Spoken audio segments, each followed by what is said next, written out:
All right, so let's just roll from there. Let's talk about Stephen Kennedy, Jake Durden versus Makazi and Nate Red Wing. Drew, who do you see coming out the victors?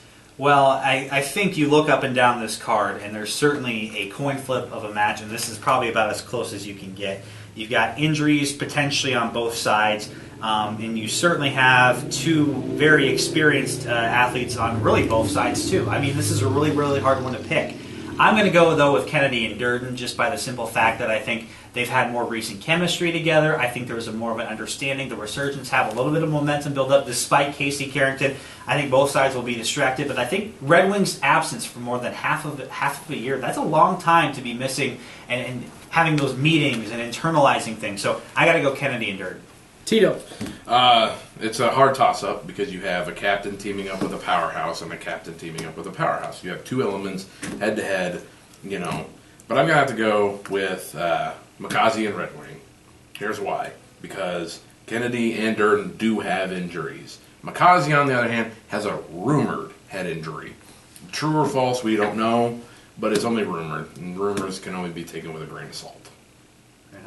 I actually am going to side with Tito on this. I see Makazi and Red Wing surprising some people. I think it's an underdog pick, but I don't think Makazi would come back if he wasn't ready and if he didn't think he could do it. And yes, Nate Red Wing's been gone for 6 months, but I think Makazi can shape him as a tag team partner to do what he needs him to do. And I think that Kennedy and Durden, between the injuries and then also coming in potentially on a first place high, I feel like they might get surprised here by the Blacklist tag team. Here's one that we haven't really mentioned yet. I talked about Danny Adams a little bit earlier, but he is going to be in non-series action, a special challenge match against ACH. Now, at Stage 2, ACH took on Kurt Stallion, beat Kurt Stallion.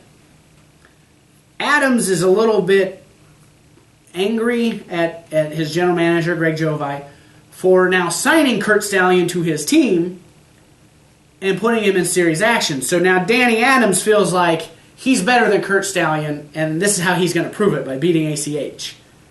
Tito, who do you see in the special challenge match? I see ACH winning. The crowd loved him. He's hot. He's a really great athlete. Put you on a good show. Danny Adams, not so much. We've seen him in a lot of losses. Lost to Paco Gonzalez in the free agents match back at the Championship Spectacular. Lost to Jake Durden. I just see it that, he'll lose again. He hasn't gelled that well as an athlete. Certainly, I think we've been on opposite sides all night, and we have to again. I think that there's too much of a pedigree for Danny Adams to not win this match. I think a lot relies on that because he's de facto the new captain, in essence, of the Ego Busters. As he's been handpicked by Greg Jovi. There was a reason why he was here and featured in our Championship Spectacular. Losing to Paco Gonzalez, sure. Losing to Jake Durden, sure. A lot of people have lost to Jake Durden. I think Adams now finally has a motivation. I think he has something outside of the money of Greg Jovi. I think Adams wins, and I think he wins big. I think he wins in an impressive fashion just to show just how dangerous he is and why he's the new face of the Ego Busters. You can say, yeah, he's handpicked to be on the Ego Busters, but at the same time, he wasn't picked to be in a match. He's not in series action. He's been left out. You have to look at that and be like, well, there's a reason why for that. There is a reason why. Greg Jovi is too smart to not put him in there. I think you see him outside of this action. I don't think the action right now is Jovi's top concern. I think Jovi's top concern is saving the organization, and he needs his top horse to be ready for that. And this is his chance. I'm going to flip-flop here, and I'm going to go with Drew on this one. Yes, Danny Adams has lost all of his matches so far, but he's been very competitive in each of them. He took it to the limit with Paco Gonzalez. He took it to the limit with Jake Durden. Going into that match, I thought Durden was just going to cream Danny Adams, and it was going to be a first-round knockout, to make an analogy. And Danny Adams hung in there, was in control most of the match, weakened that knee that is now a potential problem for Durden. That's where the injury originated. And then in the six-man tag at this last show, I mean, it was a Viking War party match. It was chaotic. I'm not going to hold that against Danny Adams. So in his 2 singles encounters, yes, he has lost. They have been competitive. And I feel like this is kind of the flip of the coin type match on the card. I feel like it could go either way. I'm going heads. I'm going Danny Adams. See, you can't hold it against him, but I feel like Greg Jovi's holding all that against him and leaving him out. All right. Let's move on to our main events. Why don't you tell me? Should we go villain versus villain or hero versus hero? Boy, it's always so hard to pick, and I feel like I've been picking a lot of villains these days. So let's start with those, and let's start with Casey Karrington and Wyatt. And I tell you what, Casey Karrington's certainly riding Cloud 9 right now, isn't he? He's certainly in control. He's gotten everything that he's wanted up to this point. But now that he's gotten everything that he's wanted, what's next? And he's got Wyatt staring him down. And that's a big, big challenge for him. And I know Casey Karrington isn't intimidated, but boy, what a match. I'm going to let you guys pick it first, because I just want to, you made me pick the pick, so I'll let you guys pick it first. Tito, right. Casey Karrington versus the Rebel Jeremy Wyatt. This is our villain versus villain matchup. Not a lot of people like Jeremy Wyatt. Obviously nobody likes Casey Karrington either, so it's an interesting match that you don't really see many places. I'm going to have to go with the Rebel Jeremy Wyatt, and here's why. Because Wyatt, though we haven't seen him for a couple shows, he's wrestling elsewhere. He's still performing. And it's been, how long since Casey Karrington's been on a hiatus? He was gone for a while. So he's been out of action for a while. Granted, he has caused chaos, still kind of getting that rust off. Jeremy Wyatt has been still performing. He's dubbed the belt collector. He's been winning championships all across the Midwest. I think it's Jeremy Wyatt. And I will agree. And I will, with a big, it all goes back to Jovi. And I hate to keep bringing him up, but that's really it. Jeremy Wyatt is here because of Greg Jovi. Is a motivated Greg Jovi enough to get Jeremy Wyatt, as you mentioned, the belt collector, to refocus and regroup. He might be the hero. He might be the person that is going to come in and stop Casey Karrington. We don't know that yet. That's how big this match could be. I think Jeremy Wyatt has stepped up to the occasion time after time after time in his career, and there's no different right here. Jeremy Wyatt. It's very interesting, too, that of all the regulars on Jovi's roster, Wyatt's the only one that's taking part at Stage 3. You know, as I mentioned earlier, Gary J., Brandon Espinosa both set out. Hype Gotti has taken a payday from the Chaos Nation, so he's not there to help Greg Jovi either. Danny Adams in the special challenge match, so Wyatt's the only somewhat regular member of Jovi's roster that is taking on this challenge. I think that might speak to the character of Jeremy Wyatt. Yes, he's a jerk, but maybe he has morals inside of him of some kind. It's not as dark and deep as Jovi's morals, wherever he put those away at. But yeah, I think that's a big part of it. Jeremy Wyatt, there's a sense of character. It's hard to say the word character for him, but there's a sense. He's a respected champion, and he knows he is. And I think he's coming in here to take out the trash. I'm going to go with Casey Karrington. I just, in a way, I saw Kennedy's win as maybe a fluke.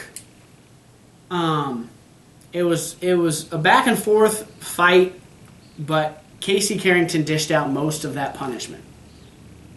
And Kennedy surprised him, kept him down for a 3 count, and then Karrington immediately got up and he took out the trash. He beat Jojo Bravo pretty soundly at Stage 1. So I'm concerned that we're seeing Casey Karrington become something more, something unbeatable in a sense. So I don't want to pick him, but I am picking Casey Karrington. At the same time, an element in all matches that are ego busters, Greg Jovi. Being accompanied to the ring by the general manager of the Ego Busters, Greg Jovi. That's what I announce every Ego Busters match. And at the last show, he says, Casey Karrington, you're mine. Granted, Jeremy Wyatt's in the ring, but who's outside the ring? Who's going to be, putting Wyatt's foot on the ropes? Who's going to be, grabbing Carrington's ankle? It's going to be Jovi. And he's desperate, and he's out there pulling the strings along with Wyatt. So that's something we got to There you have realize. it. There you have it. That leaves us only with hero versus hero. Davey Vega of the Resurgence versus Jojo Bravo of the Blacklist. Both loved by the fans, big fan favorites. Drew, let's go with you. Who do you see winning between the two fan favorites? And I think this is an easier match to call, perhaps, than some of the other ones we had. I got Jojo Bravo. I think there's one thing we mentioned earlier about a championship team. He's still a championship player.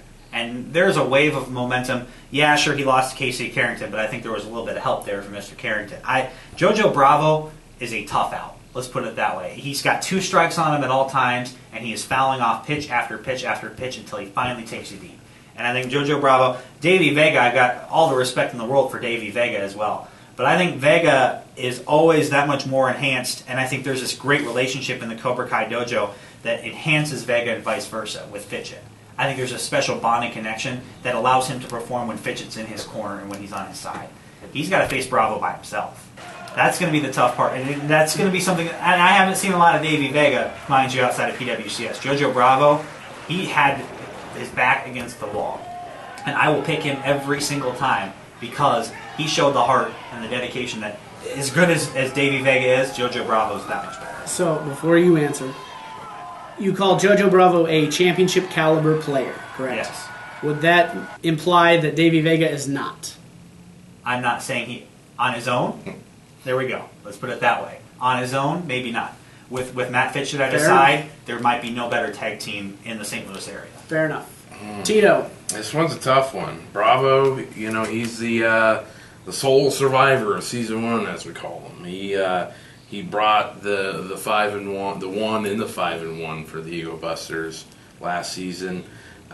He's really good. He is good, but at the same time, Davey Vega's really good too. He was the one in season 1 that defeated Jake Durden. This one's a tough one. I'm gonna have to go with Bravo because Davey Vega got dropped on his head by Casey Karrington. Do you see Davey Vega as a championship caliber player? I know you didn't bring up that analogy, but I'm curious to see what you think. Feet to the fire. You know what? I think everybody besides Casey Karrington in our championship series is championship caliber players. It's the PC answer. Very good. That's a PC answer, and I will say this, no. Let me put it this way, and this is not to knock on Vega, but with Bravo facing a 1 versus 3 and Vega versus a 1-on-3, I take Bravo. Let's put it that way. We haven't seen Vega in a 1v3, though. We haven't, and that's what I think. If I would be more than happy to see him prove me wrong. More than happy.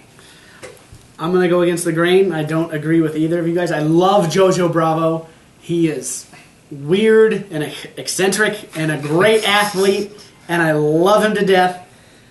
But Davey Vega, in terms of the guys that appear in the Pro Wrestling Championship Series, Davey Vega is in a class above everybody else. He could be on the cusp of individual greatness, beyond things with Matt Fitchett, beyond our series. He's just I would put him head and shoulders above anybody in a singles match. You put him in a tag match and then just goes bonkers with him and Fitchett against anybody. But I think there is no better one-on-one singles wrestler in the PWCS than Davey Vega. It is a tough answer because they're both great caliber wrestlers. Both of them. If we could have 2 winners in a match, I'd pick both of them. If they were tagging together, they would win. But other than that, do you want to hand out participation trophies too? Sure, let's do that. And again, that's still my point. I flip flop it and say you got 1A, 1 and 1A. That's where the ultimate argument comes out. Bravo versus Vega. It's a good one. That's one we're really looking forward to too. PWCS presents Stage 3, August 1st at 7 p.m. at the Downtown Dugout, 1815 Delmar Avenue in Granite City, Illinois. Tickets are available on our Facebook as well as brownpapertickets.com. Select first row seats are still available, as well as pre-orders on our PWCS t-shirts. Buy your t-shirts, buy your tickets, facebook.com. We'll see you August 1st at Stage 3 for Hero versus Hero, Davey Vega versus Jojo Bravo, and Villain versus Villain, Casey Karrington versus The Rebel, Jeremy Wyatt. See you there, folks.